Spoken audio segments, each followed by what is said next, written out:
Bom dia, galerinha do nosso canal. Hoje a gente veio aqui bater um papo sobre o bioma amazôniano. E eu acho que para a gente começar essa conversa bem, a gente precisa ressaltar a importância da Amazônia, tanto para o Brasil quanto para o resto do mundo, já que ela compreende um conjunto de ecossistemas que envolve a bacia hidrográfica do rio Amazonas, bem como a floresta amazônica, que é a maior floresta tropical do mundo, representando um terço de todas as florestas tropicais. E sendo o maior bioma do mundo, a Amazônia abriga a maior diversidade de fauna e flora do mundo também, tendo animais que só existem na Amazônia, como a maior cobra gigante, a tão conhecida sucuri, a onça pintada, que é a terceira maior onça do mundo, e grandes insetos que a gente tem também, como a centopeia gigante, que pode ter até 10 anos de vida e 30 centímetros de comprimento, podendo comer até ratos e outros animais grandes. E a aranha Golias, comedora de pássaros também, ela pode devorar pássaros inteiros.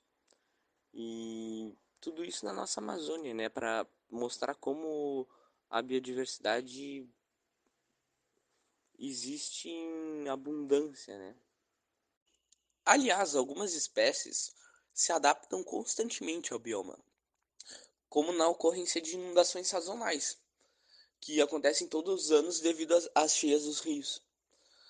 Assim, a fauna e a flora tendem a se adaptar a essas condições naturais, e espécies de árvores, por exemplo, podem resistir à inundação que duram até 4 meses. E sementes que são dispersadas pelas águas durante a cheia germinam debaixo da água e até plântulas fazem fotossíntese submersas. Em relação à fauna, ser um bom nadador ou escalador de árvores pode ajudar a enfrentar as cheias dos rios. Insetos e até mamíferos terrestres migram para os estratos mais altos da floresta para evitar a inundação. A Amazônia, ela é considerado um dos biomas com maior biodiversidade do mundo.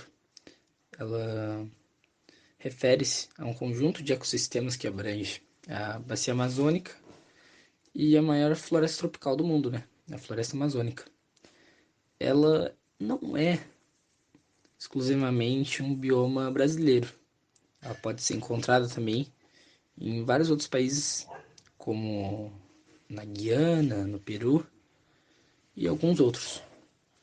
Na Bolívia também. E além do Brasil, né?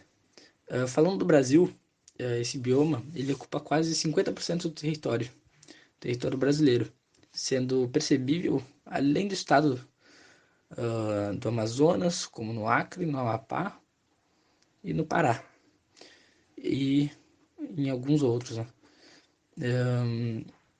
No Brasil, possui aproximadamente uns 4 milhões de quilômetros quadrados, de acordo com o IBGE. Bom, agora trazendo o podcast mais para o campo de problemas ambientais, que é sobre o que eu vim falar aqui hoje, eu vou abordar as queimadas e o desmatamento, que aos meus olhos são os principais, dentro dos principais problemas relacionados ao bioma.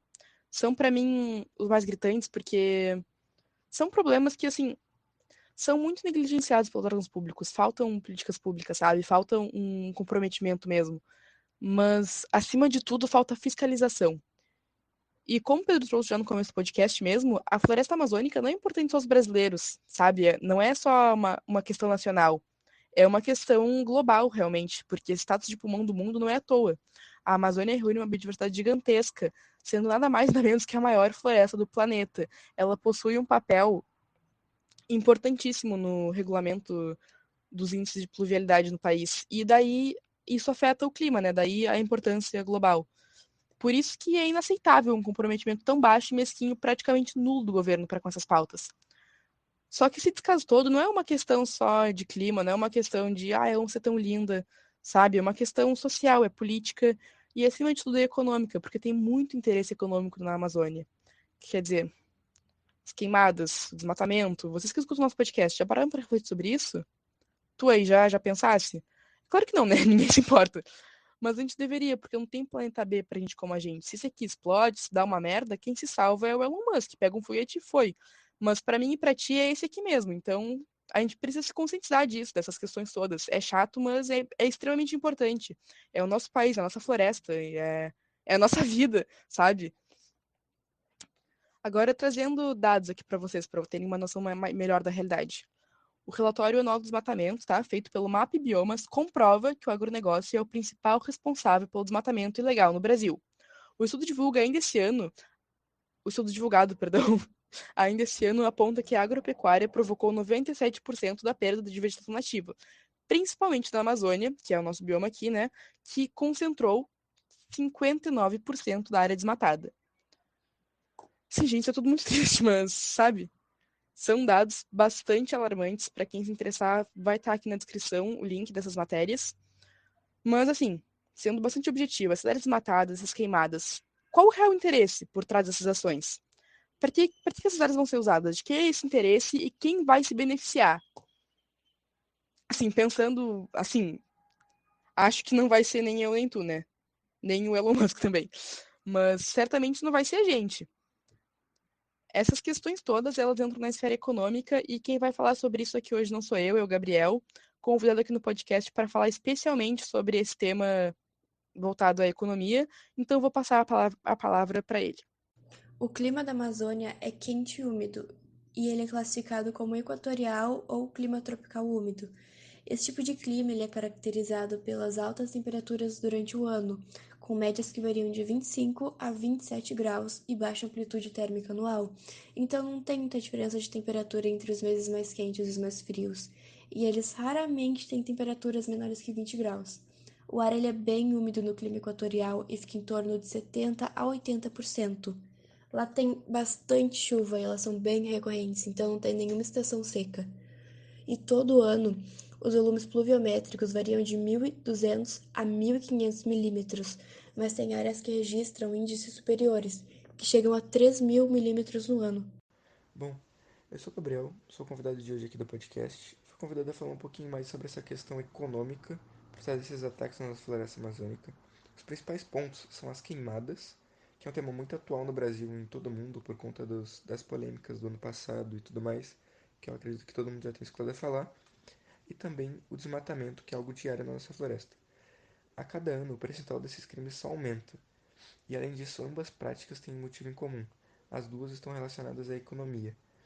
Como a Clarice mesmo já falou, o principal culpado e também motivo disso tudo é o agronegócio. E isso não é coincidência. Ele usa dessas práticas ilegais para devastar um local na floresta e com isso ele usa esse espaço para gerar um lucro maior e expandir o seu negócio. É importante falar que essa prática, mesmo sendo muito comum, ela é difícil de ser combatida. É muito discutido isso e nós buscamos um jeito para acabar com elas. Um bom jeito, eu acredito que seja a educação, porque, porque todos são afetados com essas ações. E talvez se todos tivessem uma noção maior disso, a situação seria um pouco melhor, talvez. Eu acho que é muito importante falar sobre isso, porque é um problema não só meu e teu, é de todo mundo, globalmente, como a Clarice mesmo já disse. É muito importante a gente saber mais sobre o nosso bioma e o que o nosso bioma sofre, ainda mais sendo a Amazônia, um bioma tão importante para o nosso país e para o mundo. Eu queria agradecer também por poder falar um pouquinho, espero ter ajudado a entender um pouco melhor sobre essa questão econômica